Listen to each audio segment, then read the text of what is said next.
अस्सलाम वालेकुम नाजरीन, आप देख रहे हैं JN न्यूज़ और मैं हूं आपकी होस्ट रुबीना चौधरी।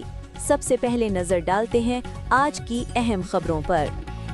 मेलसी हाजी मोहम्मद वारिस सैदी की रिपोर्ट के मुताबिक मेलसी कॉलोनी चौक में चटखारा जंक्शन की धूम, 5 स्टार होटलों जैसा जायका मुतारिफ खालिस अज्जा का इस्तेमाल ही हमारी पहचान है। मेलसी के मसरूफ इलाके कॉलोनी चौक में कायम चटखारा जंक्शन अपनी मुनफरिद और म्यारी फास्ट फूड डिशेस के बाद शहरियों की तवज्जो का मरकज बन गया है। चटखारा जंक्शन के बानी मोहम्मद मुजम्मिल, जो मेलसी के पहले डिग्री होल्डर शेफ होने का एजाज रखते हैं, ने जदीद अंदाज में फास्ट फूड आइटम्स मुतारिफ करवा कर खाने के शौकीन अफराद के लिए एक मुनफरिद मकाम कायम किया है। इस मौके पर सदर प्रेस क्लब मेलसी सजाद अहमद सैदी ने चेयरमैन एहतसाब कमेटी मोहम्मद असलम खान यूसुफजई के हमरा चटखारा जंक्शन का दौरा किया।